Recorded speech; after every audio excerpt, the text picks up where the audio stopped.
En el día de hoy vamos a dar inicio al módulo de nefrología. Hoy vamos a empezar el seminario hablando de anatomía e histología renal. Las funciones de los riñones son mantener el equilibrio ácido-base, eliminar los productos metabólicos de desecho, regulación de la presión arterial, la gluconeogénesis, la secreción de eritropoyetina y el metabolismo de la vitamina D.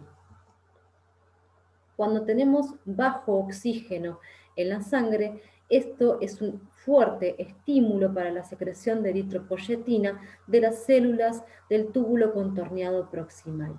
La eritropoyetina actúa en la médula ósea, estimulando la producción de glóbulos rojos, dando como resultado un aumento en la concentración de glóbulos rojos, aumentando así la capacidad de transportar oxígeno por la sangre.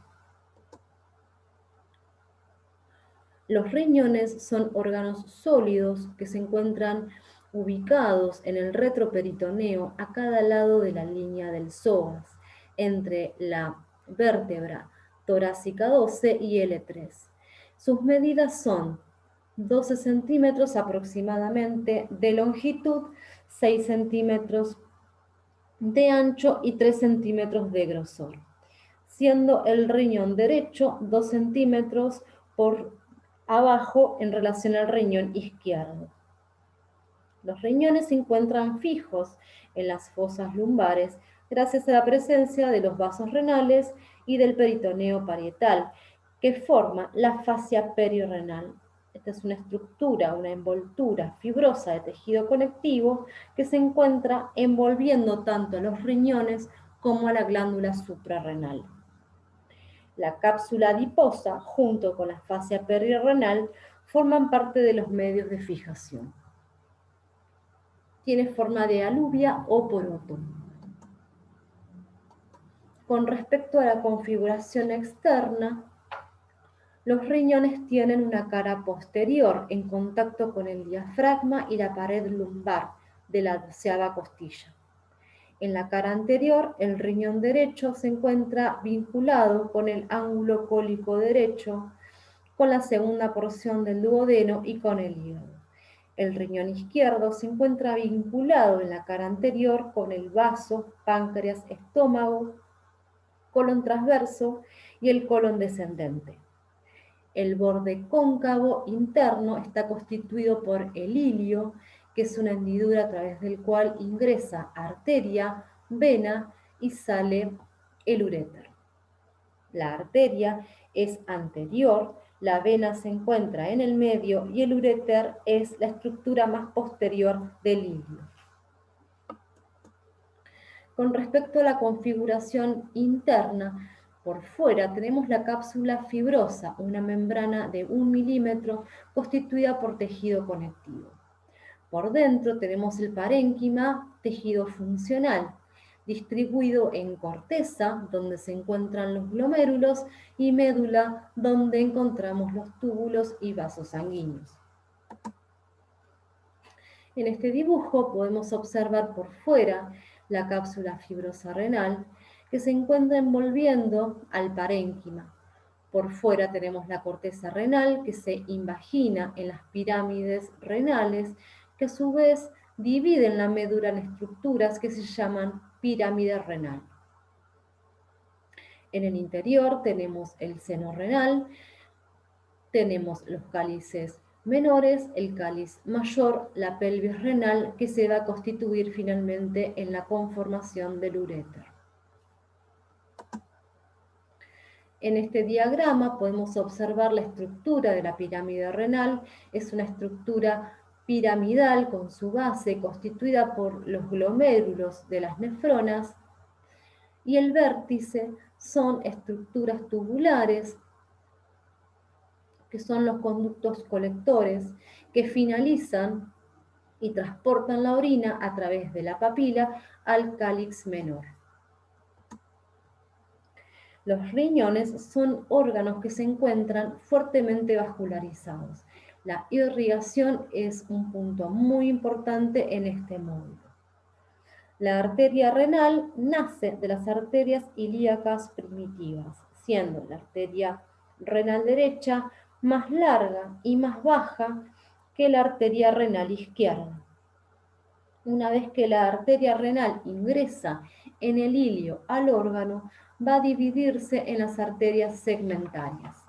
Las arterias segmentarias dividen al órgano en segmentos y son la arteria segmentaria superior, arteria segmentaria inferior, antero superior, antero inferior y posterior. A partir de aquí, las arterias segmentarias se van a ir ramificando en estructuras cada vez más delgadas. Como decíamos anteriormente, la arteria renal ingresa al órgano a través del ilio, se van a ir ramificando y transformándose en arterias más delgadas, que son las arterias segmentarias, que posteriormente van a dar origen a las arterias interlobulares, posteriormente las arterias arcuatas, arterias interlobulillares. Las arterias interlobulillares van a dar origen a las arteriolas aferentes. Las arteriolas aferentes van a dar origen a los capilares glomerulares. A partir de los capilares glomerulares emerge la arteriola glomerular eferente. Y de la arteriola glomerular eferente va a nacer o a continuarse en capilares peritubulares que posteriormente van a dar origen al sistema venoso. Venas interlobulillares, venas arcuatas, venas interlobulares, vena renal y finalmente drenará en la vena cava inferior. De esta manera es una forma esquemática de hacer entender la circulación o la irrigación renal. A partir de la arteria renal se van a ir ramificando estas arterias en arterias cada vez más delgadas hasta llegar a constituirse en las arteriolas. De esta manera podemos observar la arteriola glomerular aferente que va a dar origen al sistema capilar u ovillo capilar. Del ovillo capilar emergerá la arteriola glomerular eferente, que posteriormente se va a transformar en capilar peritubular.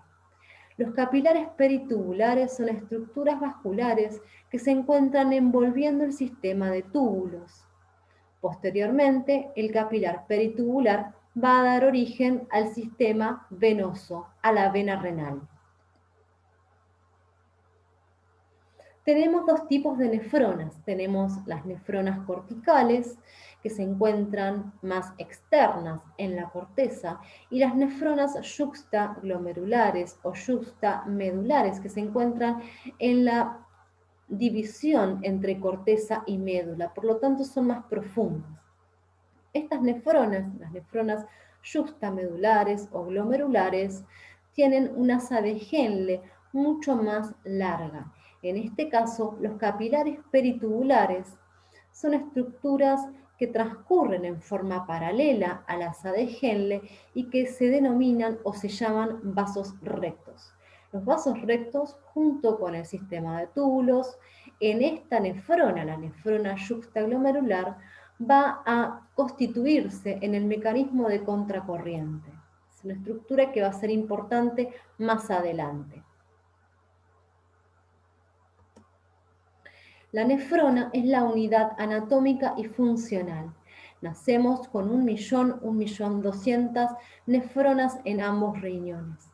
La nefrona se encuentra conformada por túbulos y corpúsculo de Malpighi. El corpúsculo de Malpighi se encuentra constituido por un lado, un ovillo capilar y por el otro lado se encuentra envuelto por la cápsula de Bowman. La cápsula de Bowman se encuentra diferenciada en una lámina parietal de la cápsula de Bowman, que es un epitelio aplanado que se encuentra envolviendo toda la estructura.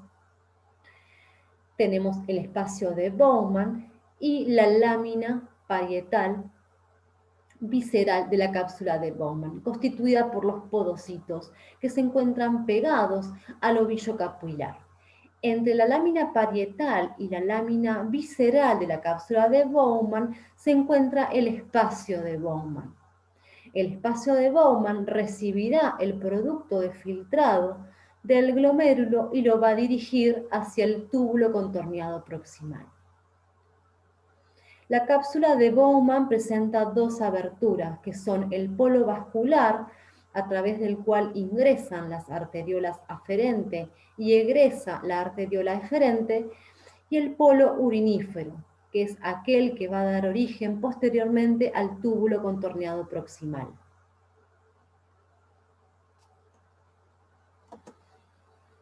El ovillo se encuentra constituido por capilares. En este caso, los capilares son estructuras que se encuentran entre dos arteriolas y se encuentran constituidas en forma de un ovillo. El endotelio de los capilares tiene como particularidad ser fenestrado, a diferencia de otros capilares de otras partes del cuerpo que pueden ser continuos o sinusoides. En este caso, dada la fisiología que se requiere de ellos, es un endotelio de tipo fenestrado, presentando pequeñas ventanas en ellas.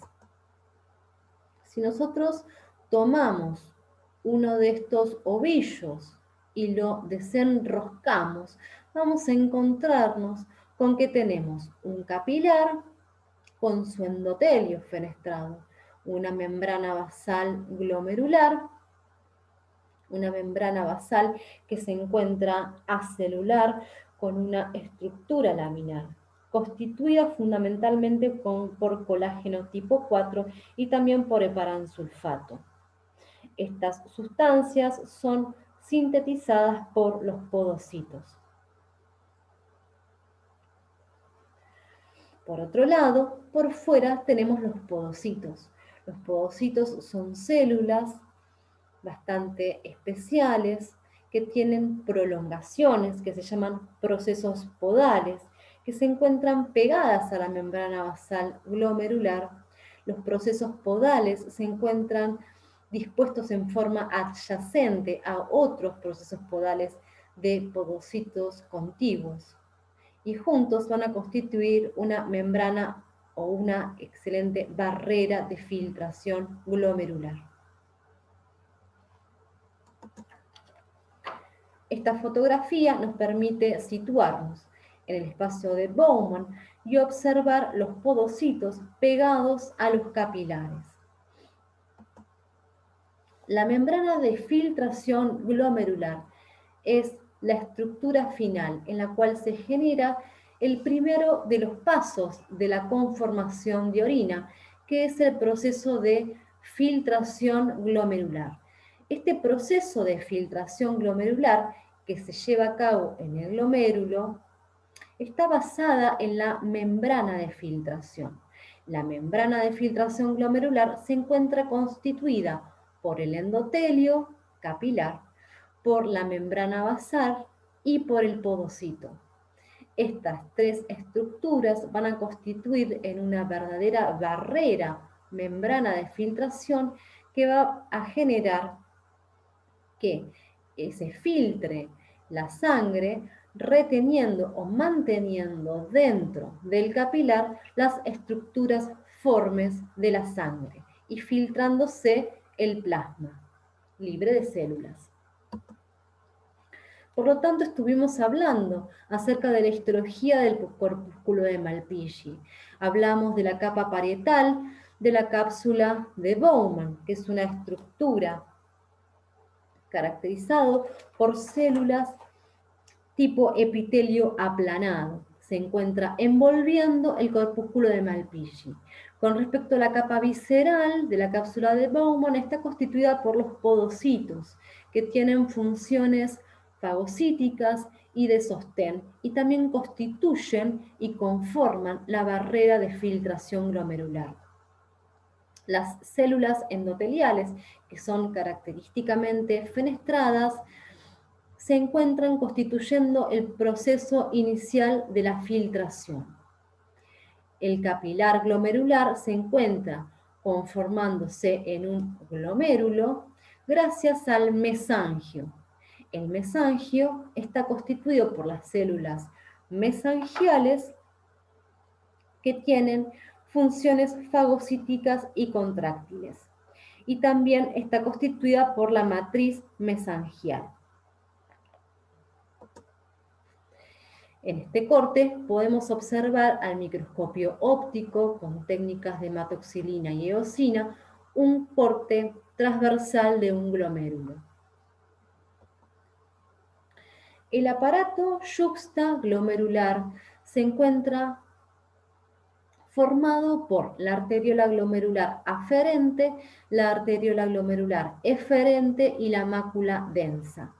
La mácula densa son células del túbulo contorneado distal modificadas, capaces de detectar cambios en la concentración de cloruro de sodio.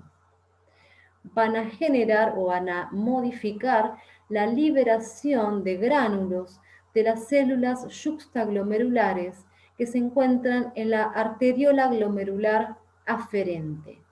Estos gránulos contienen renina.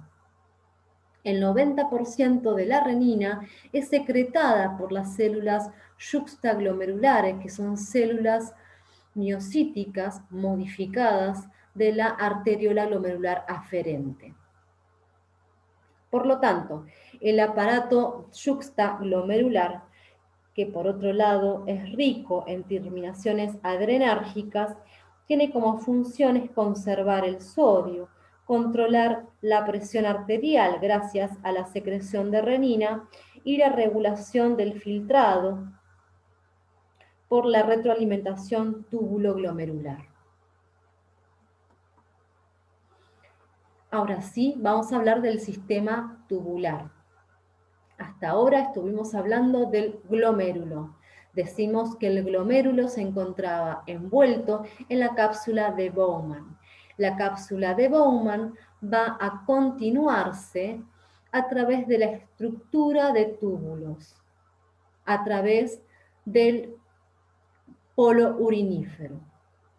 Tenemos el túbulo contorneado proximal, el asa de Henle, con el asa delgada descendente, delgada ascendente y el túbulo distal, caracterizada por el asa gruesa ascendente, la mácula densa y el túbulo contorneado distal. El túbulo colector se encuentra en esta región, constituida por una porción que es cortical, medular externa y medular interna. Recordemos que la mácula densa son células modificadas que forman parte del túbulo contorneado distal. Cada uno de estos sectores del sistema de túbulos va a tener una histología diferente porque las funciones de cada uno de estos segmentos son distintas. Con respecto al túbulo contorneado proximal, son células cuboides, eosinófilas, con núcleos redondeados y con un importante ribete en cepillo. El asa de Henle son células aplanadas con microvellosidades cortas. El túbulo distal son células cúbicas con citoplasma claro y núcleos apicales. En el túbulo contorneado distal se genera la secreción de la proteína de Tamm-Hofstad. En el túbulo colector, con sus tres sectores, cortical, medular externo y medular interno, están distribuidas las células claras y las células oscuras, histológicamente diferentes. Las células claras son células cúbicas con núcleo central, con pocas organelas, con una importante permeabilidad al agua ante la presencia de la hormona antidiurética. Las células oscuras se llaman así porque tienen una alta cantidad de organelas y se encargan de la secreción de hidrogeniones y de bicarbonato. son importantes en la regulación del estado ácido-base. De esta forma, en la histología de los túbulos vemos las diferencias entre los diferentes sectores del sistema tubular. En el túbulo proximal es característico el ribete en cepillo, más acidófilo, menor diámetro luminal y con luz en forma de estrella. Tiene menor cantidad de núcleos. El túbulo distal no tiene ribete en cepillo, es menos acidófilo, mayor diámetro luminal, luz circular y mayor cantidad de núcleos. El asa de Henle tiene menor diámetro y células aplanadas.